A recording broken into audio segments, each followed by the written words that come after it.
रख हौसला वो मंजर भी आएगा, प्यासे के पास चलकर समुंदर भी आएगा, यूं थक कर ना बैठ मंजिल के मुसाफिर, एक दिन मंजिल भी मिलेगी, मिलने का मजा भी आएगा। हेलो दोस्तों, स्वागत आप सभी का आपके अपने परिवार दिवाकर स्टडी में। दोस्तों आज की इस वीडियो में हम मुगल एम्पायर को डिस्कस कर रहे हैं और आज हम शाहजहां को डिटेल में डिस्कस करेंगे। इससे पहले हम जितने भी मुगल एम्पायर हुए हैं या जीके के जीतों भी मध्यकालीन भारत, प्राचीन भारत, सभी को डिटेल में कवर किया है। पॉलिटी, हिस्ट्री को अगर आप अपनी पढ़ाई को इम्प्रूव करना चाहते हो तो चैनल की प्लेलिस्ट में जाकर के पढ़ सकते हो। इस वीडियो में हमने पहले थ्योरी को कवर किया है, लास्ट में हमने प्रीवियस ईयर क्वेश्चन को भी इंक्लूड किया है। तो वीडियो बहुत ध्यान से देखना ताकि आपसे एग्जाम में एक भी क्वेश्चन छूटे ना। तो चलिए बिना देरी किए वीडियो की शुरुआत करते हैं। शाहजहां के अगर बारे में बात की जाए तो यह 1628 ईस्वी से 1658 ईस्वी तक इसका शासनकाल दिल्ली में रहा है। ये शाहजहां है। और शाहजहां की अगर बात की, मुगल एम्पायर की अगर बात की जाए तो ये भारत के काफ़ी विस्तार रूप से ले चुका था और इसका अधिकांश जो भाग था वो मध्य भारत और दक्षिण भारत में भी इसका परचम लहराया हुआ था। बात इसके इम्पोर्टेंट पॉइंट के बारे में बात की जाए तो बचपन का नाम इसके शाहजहां का खुर्रम था और इसके पूरा नाम की बात की जाए तो शहाबुद्दीन मोहम्मद शाहजहां इसका पूरा नाम था। इसकी माताजी का नाम जो था वो जगत गोसाई, जिसको हम जोधाबाई के नाम से जानते हैं। और शाहजहां जो था ये शाहजहां की उपाधि धारण करके सिंहासन पर बैठा, यानी इसके बचपन का नाम खुर्रम था और यह शाहजहां की उपाधि धारण करके सिंहासन पर बैठा। चलिए आगे बढ़ते हैं। बात की जाए शाहजहां द्वारा दिल्ली के पास जो शाहजवाब नगर था उसकी स्थापना की गई और जहांगीर की मृत्यु के समय शाहजहां दक्षिण में था, यानी शाहजहां जो था वो भारत के दक्षिण में था। शाहजहां के जो ससुर थे आसफ खां एवं दीवान अब्दुल हसन ने खुसरो के लड़के जो द्वार बख्श को सिंहासन पर बैठा दिया था और शाहजहां ने द्वार बख्श की हत्या करके सिंहासन प्राप्त कर लिया। तो द्वार बख्श को बलि का बकरा कहा गया। यहाँ से अक्सर एग्जाम में क्वेश्चन पूछा जाता है कि जो बलि का बकरा वो किसको कहा गया मुगल एम्पायर में, तो इसका आंसर हो जाएगा द्वार बख्श को। चलिए आगे बढ़ते हैं। बात की जाए शाहजहां ने अपने शासनकाल में सिक्के का प्रचलन कराया और जिसको आना कहा गया। शाहजहां एक बेकीमती जो तख्त था उस पर आसीन होता था जिसे तख्त ए ताउत कहा जाता था। यह मयूर सिंहासन के नाम से भी जाना जाता है। इस सिंहासन का जो वास्तुकार था वो बेबदल खां को माना जाता है। ये रहा वो मयूर तख्त जिस पर शाहजहां बैठा जाता था। ये आपके एग्जाम के लिए इम्पोर्टेंट हो जाता है, इसको स्टार मार्क कर लीजिए। चलिए आगे बढ़ते हैं।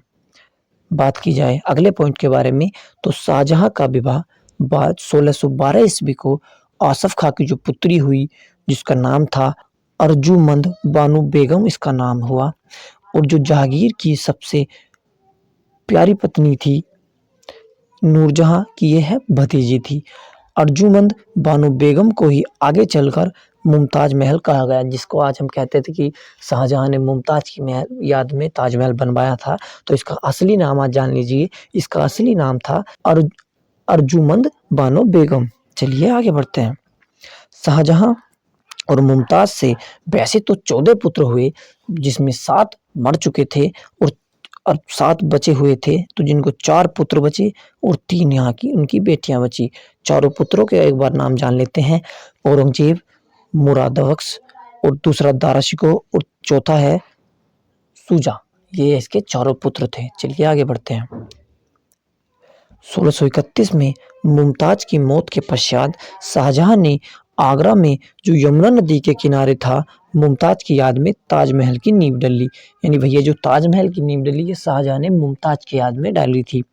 और जो 1653 ईस्वी में जाकर पूर्ण हुआ था, ताजमहल में ही मुमताज को दफन कर दिया गया, यानी मरने के बाद उसको जो दबाया गया वो ताजमहल में ही दबाया गया। चलिए आगे बढ़ते हैं।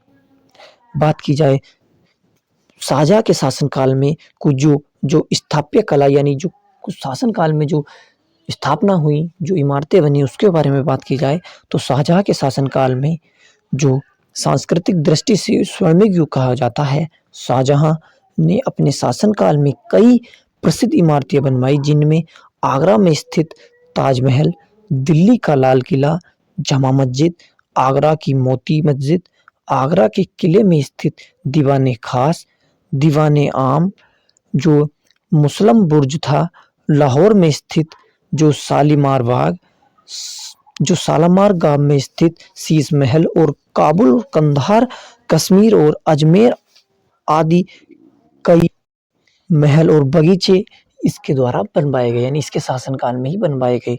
चलिए आगे बढ़ते हैं, इसको आप एक बार रिपीट कर लेना इस पॉइंट को। चलिए आगे बढ़ते हैं।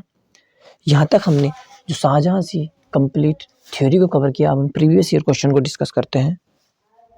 तो चलिए पहला क्वेश्चन है, राजकुमार खुर्रम आगे चलकर क्या कहलाया? तो इसका राइट आंसर हो जाएगा शाहजहां। खुर्रम को ही आगे चलकर शाहजहां कहा गया। नेक्स्ट पॉइंट को क्वेश्चन है, 1616 ईस्वी में जो अहमदनगर के जो बजी मलिक अंबर के विरुद्ध जो विजय के उपरांत राजकुमार खुर्रम को जहांगीर के द्वारा कौन सी उपाधि धारण की गई थी? तो इसका राइट आंसर हो जाएगा शाहजहां। यानी शाहजहां की उपाधि जो दी गई इसको खुर्रम को, वह जहांगीर के द्वारा दी गई थी। चलिए आगे बढ़ते हैं। नेक्स्ट क्वेश्चन है, शाहजहां का वास्तविक नाम क्या था? तो शाहजहां का जो वास्तविक नाम था वह खुर्रम इसको कहा करते थे। नेक्स्ट क्वेश्चन है, शाहजहां की माताजी का नाम क्या था? तो उसकी माताजी का नाम जगत गोसाई हुआ। इसको आपको ध्यान में रखना है। तो चलिए अब ये है आपका टेस्ट का क्वेश्चन कि जो अर्जुमंद बानो बेगम को अन्य किस नाम से जाना जाता है? इसका राइट आंसर आपको कमेंट बॉक्स में बताना है। अगर वीडियो आपको पसंद आई हो तो वीडियो को लाइक करके चैनल को सब्सक्राइब करें और अपने यार दोस्तों को इसको शेयर करें और अपनी पढ़ाई को तब तक जारी रखें जब तक आप सफल ना हो जाए। धन्यवाद। जय हिंद, जय भारत।